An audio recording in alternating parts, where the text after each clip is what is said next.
नमस्ते फ्रेंड्स। आज eye flu का ट्रीटमेंट के संबंध में कुछ बात करेंगे। तो ट्रीटमेंट से पहले सामान्य रूप से सब लोग बोलते हैं कि prevention is better than cure. तो प्रिवेंशन ज्यादा इंपॉर्टेंट है क्योर से, क्योंकि अगर मान लीजिए उसी अवस्था में ध्यान रखेंगे तो आगे चल के डिजीज बढ़ेगी नहीं। आई फ्लू को हम लोग सामान्यतः सेल्फ लिमिटिंग बीमारी बोलते हैं, क्योंकि मोस्टली जो आई फ्लू है वो सब वायरल रहते हैं। तो वायरल जो कंजक्टिवाइटिस है या जो फ्लू है, तो वह सामान्य रूप से 2-3 दिन में हमारी बॉडी में एंटीबॉडी बन जाती है और वो धीरे धीरे उसके सारे लक्षण ठीक होने लगते हैं। लेकिन ऐसे में अगर मान लीजिए दूसरा कोई इन्फेक्शन हो जाए तो वह और आगे भी काफी लंबे समय तक यह फ्लू रह सकता है, क्योंकि दूसरा इन्फेक्शन एसोसिएट हो जाता है। या एक आंख का इन्फेक्शन दूसरी आंख में हो सकता है, या एक पेशेंट से वो दूसरे पेशेंट में भी स्प्रेड हो सकता है। तो इसके लिए क्या करना चाहिए कि हमें अपना जो कॉटन है या जो लिनन है या रुमाल है, तो वह एक आंख तक ही सीमित रहे, उसको दूसरी आंख में टच ना करें। वह डेली धोएं या डेली चेंज करें, और वह दूसरे पेशेंट के साथ में जो उनके कपड़े हैं उनके साथ में मिक्स ना हो। आपके जो तकिए का कवर है उसको भी डेली चेंज करें, उसको वॉश करें। बच्चे को अगर आई फ्लू है तो वह मिट्टी वगैरह आंख में ना लगने पाए, जिससे कि दूसरा कोई इन्फेक्शन ना हो, तो उसका ध्यान रखें। और महिलाएं अगर कुछ मान लीजिए आईलाइनर वगैरह यूज करती थी तो उसको बिल्कुल डिस्कार्ड कर देवें। कॉन्टेक्ट लेंस अगर आप पहले लगाते थे तो इस दौरान आपको कोई कॉन्टेक्ट लेंस नहीं यूज करना है। तो आयुर्वेद में भी ऐसा ही बताया गया है कि रोगों की 2 प्रकार की अवस्था होती है, एक सामावस्था यानी कि एक्यूट फेज जो है, एक निरामावस्था। तो जो एक्यूट फेज है जिस समय पे आंख बिल्कुल लाल है, पानी आ रहा है, रड़कन हो रही है, तो ऐसी अवस्था में यानी कि सामावस्था में हम लोगों को सबसे पहले लंघन करना चाहिए। यानी कि कुछ समय तक आप उपवास भी कर सकते हैं, नहीं तो आप बिल्कुल लाइट फूड लेवें। लाइट फूड लेने से क्या है कि आपका जो सर्कुलेशन है वो मैक्सिमली कंजक्टिवा तक रहेगा, ताकि वहां जो सर्कुलेशन है वो उस माइक्रो ऑर्गेनिजम्स को बिल्कुल एक तरह से डिस्ट्रॉय कर सके। और अगर आप कोई हैवी फूड लेंगे तो बहुत सारा सर्कुलेशन वहां डाइवर्ट भी हो सकता है।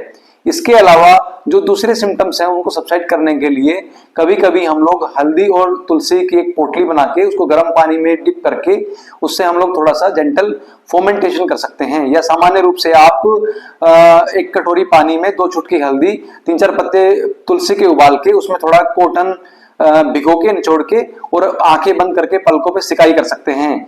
तो उससे जो पेन है, जो इरिटेशन है, वह दूर हो जाएगा।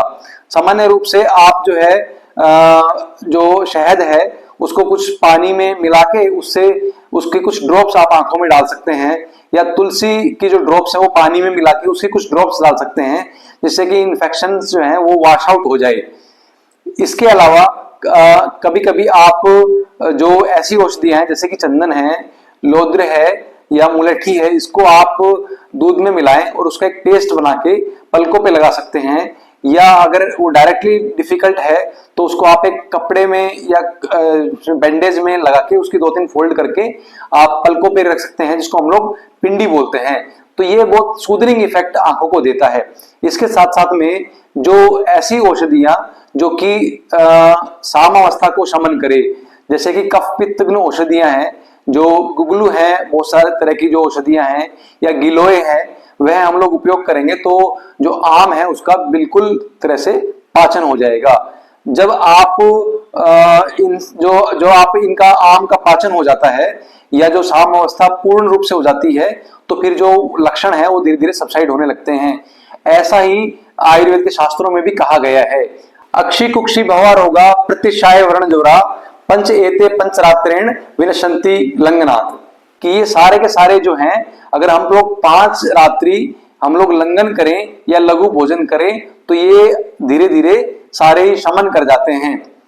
इसके पश्चात में जब आपको आम अवस्था या एक्यूट फेज सबसाइड हो गई है, तो इसके बाद में आप जो कफ पित्तग्न औषधियां हैं उनसे कषाय सिद्ध करके या उसमें दूध में वो औषधियां सिद्ध करके आप उस औषधि से आप आईवाश भी कर सकते हैं, जिसको हम लोग अक्षिशेकम बोलते हैं। या इसके अलावा कुछ ड्रॉप्स भी यूज कर सकते हैं, जिसको हम लोग आश्वासन ड्रॉप्स बोलते हैं। तो उससे क्या है कि जो आंखों की जो रेडनेस है वो पूर्ण रूप से समाप्त हो जाती है, क्योंकि जो एक्स्ट्रा सर्कुलेशन है वो भी धीरे धीरे सबसाइड होने लगता है। कुछ अगर मान लीजिए कॉम्प्लिकेशंस रह गए हैं, मान लीजिए कोई ओपेसिटी डेवलप हो गई है, तो आप उसको लेखन अंजन द्वारा उसको समाप्त कर सकते हैं। या मान लीजिए उसमें ड्राइनेस रह गई है, तो कुछ ऐसी जो आयुर्वेद में वर्णित घृत औषधियां हैं उनका आश्वासन उपयोग करके या तर्पण उपयोग करके आप वह भी सबसाइड कर सकते हैं। इसके अलावा आप जो आयुर्वेद में जो चक्षुष औषधियां बताई गई हैं उन सबको सेवन करें, ताकि वह जो आई फ्लू की जो कंडीशन है वो पूर्ण रूप से सबसाइड हो जाए। इसके साथ साथ में जैसे ही शोधन काल आता है तो उस समय पे आप जो भी आपकी प्रकृति है या आपकी जो बीमारी है उसके अनुसार में घृत सेलेक्ट करके आप स्नेहपान करें। उसके पश्चात में आप सर्वांग स्वेदन करके आप बॉडी को शोधन करें।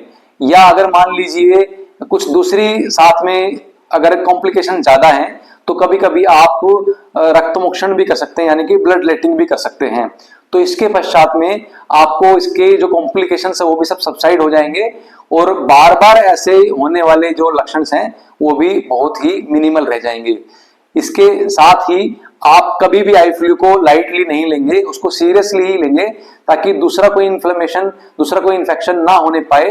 अपनी आंखों को स्वस्थ रखेंगे और ईश्वर से भी यही प्रार्थना है कि आपकी आंखें हमेशा ठीक रहें। सर्वे भद्राणि पश्यन्तु। नमस्कार।